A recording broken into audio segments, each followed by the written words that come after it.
1922, Man Ray montou um estúdio no coração de Montparnasse. Ele abandonou a pintura por um tempo, dedicou-se a retratos fotográficos e, com sua personalidade envolvente e sedutora, convenceu os artistas mais famosos da época a fazer parte de seu livro de recortes pessoal. A história do período na visão de um só homem. I made a point of knowing the people who interested me. They came to my studio. I invited them to sit for portraits.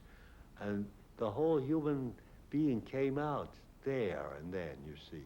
Their awkwardness in front of me, I felt like a doctor, except that they came to me when they thought they were at their best, not sick.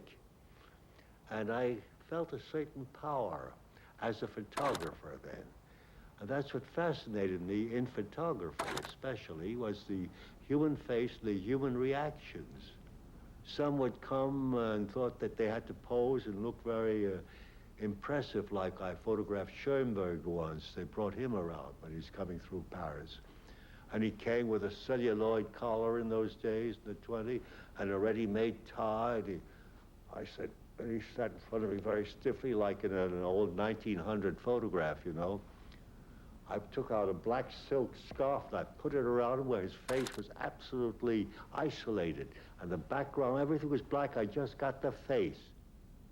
Man told me that when he worked and photographed his friends, he would only make 2 or 3 exposures, maybe 4 at the most. He wouldn't work the way photographers work today, rolling through 3, 4, 5 rolls of 35mm film. He would do it in just a couple of takes, crop right in the camera, right on the film. Everybody who came into my studio was photographed automatically, like a photomaton for passports. When they opened the door, the camera clicked and they were photographed. Hemingway, de chapéu e ataduras. O jovem escritor havia batido a cabeça no banheiro de Man Ray. James Joyce ficava pouco à vontade no estúdio. Seus olhos eram sensíveis e ele não conseguia encarar as luzes. Este é o retrato relutante e revelador. I photographed Picasso in his dirty old raincoat, you know, which was the same color as his skin almost. Everything was tan, and it made him look like a bronze.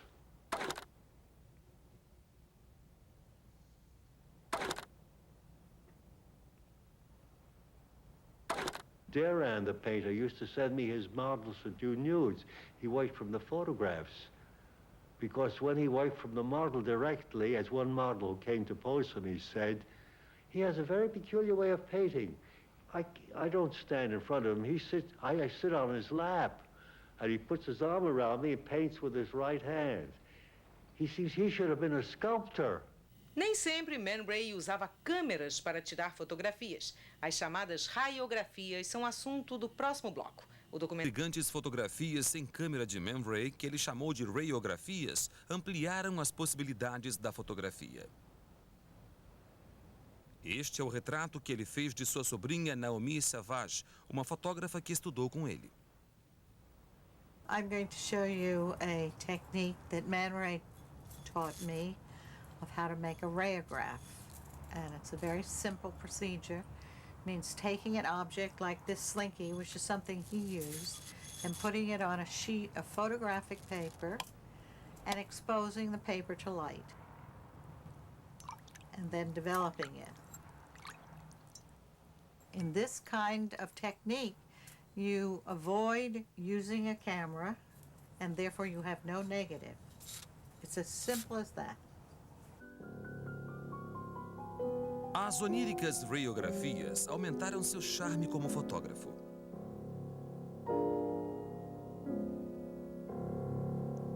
Sua nova técnica abriu as portas do cinema de vanguarda para Man Ray. On one occasion, the leader of the movement, Tristan Tzara, came to me with a printed circular on which my name figured as going to present the next day at one of their poetic readings a modern film. I looked at him, I said, this is just another one of your Dada gags, isn't it? Oh, no, he said, you know, you can do a film for tomorrow. It's very simple. You have made photographs without a camera by placing objects on photographic paper and developing it like X-ray photographs. Why can't you do a film like that? Place your objects on the film, and then we'll project it tomorrow. Well, I was perfectly in accord with this Dadaistic idea. Went out and bought 100 feet of film, cut it up in strips, laid it on my darkroom table, sprinkled it with salt and pepper, pins and thumbtacks, developed it, stuck the pieces together, and the next day, we started to project this film. Well, they had never seen anything like it. Pins began to jump all over the screen. There weren't even frames, so there were parts of pins. And then the salt and pepper really made a beautiful snow-like effect.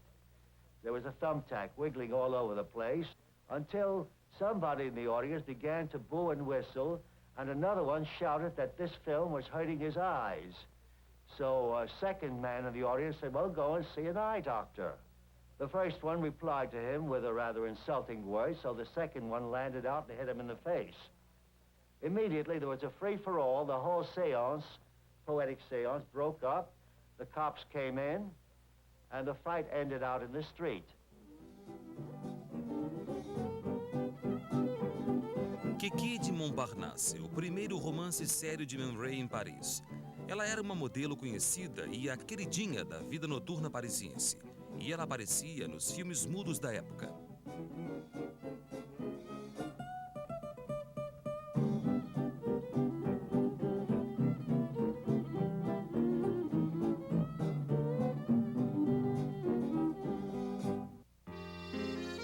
Kiki era a musa de Man Ray, alguém sensual e parecido com ele. Ela era a encarnação da Paris com que ele sempre sonhara. Eles ficaram juntos durante 4 anos. Este é Man Ray pintado por Kiki. E Kiki pintada por Man Ray. O casal se beijando por Kiki. E Man Ray devolvendo o favor com uma radiografia. Kiki também atuou nos primeiros filmes de vanguarda de Man Ray.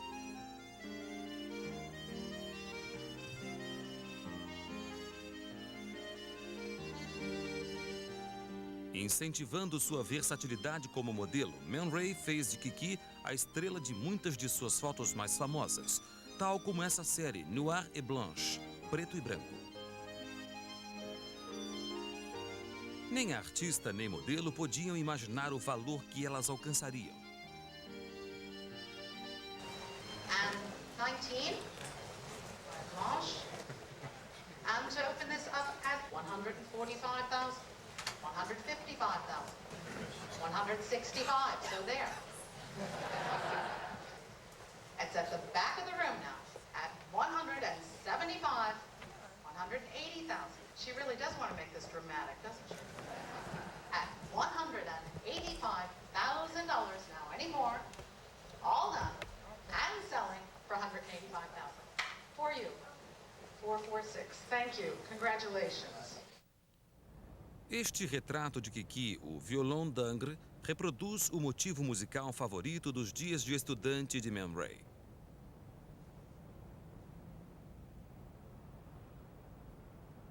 O original foi comprado por uma amiga e mecenas de Man Ray. I was wandering through a photographic exhibit in a museum in New York, and I saw a smaller version of the violon d'Ingres, and it said, original silver print, Man Ray.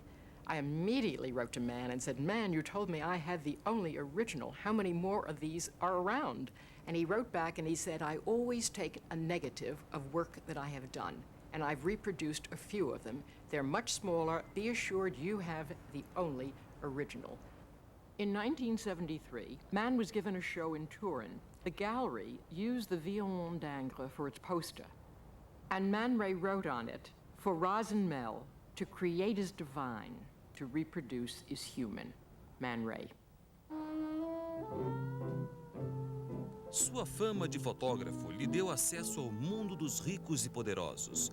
Um retrato em dupla exposição da Marquesa de Cassati causou sensação em seu meio social e ela divulgou o trabalho de Man Ray para seus amigos chiques da cidade.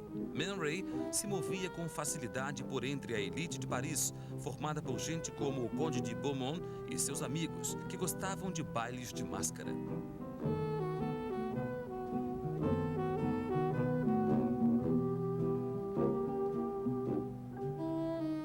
Ray promoveu-se a animal de estimação subsidiado da nobreza francesa.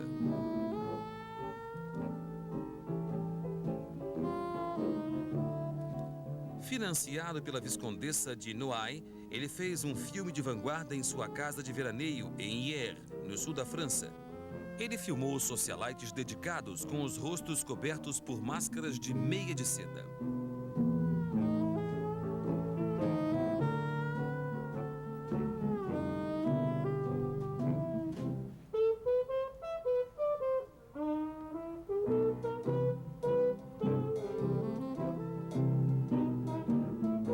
Livre de responsabilidades, depois que Kiki o deixou, Man Ray planejou passar o verão de 1929 em Biarritz.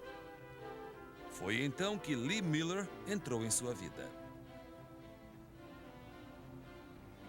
Sedutora e com um estilo clássico, ela havia posado para o famoso fotógrafo Edward Steichen. Ela embelezava as páginas de revistas de moda e posou para o primeiro anúncio de um produto para a higiene pessoal da mulher. Determinada a se tornar fotógrafa e não apenas continuar como modelo, ela foi até a Europa, desejando estudar com Man Ray. Lee had heard about Man Ray in New York from people like Steichen, and she had his address, and so she went to his studio, and it was all closed up, and the concierge said, "You're too late, mademoiselle. Monsieur Man Ray has gone away to Biarritz for his summer holidays." And so Lee was absolutely distraught. So she went a little distance away to a cafe, and up through the floor, because there was this little narrow spiral staircase, came Man Ray. And she went over to him and introduced herself, and she said, "I'm your new student." And he said, "Well, that's too bad. I don't take students. And anyway, I'm just off to Biarritz for my holidays." And she said, "That's okay. I'm coming with you." And off she went, and that began 4 years of her being Man Ray's pupil and lover and closest friend, and I think in a way his tormentor. Eles foram amantes e ao mesmo tempo aluna e professor, enquanto Lee aprendia a arte de fotografar sob a supervisão de Man Ray. Essa foi a relação mais complexa da vida de Man Ray.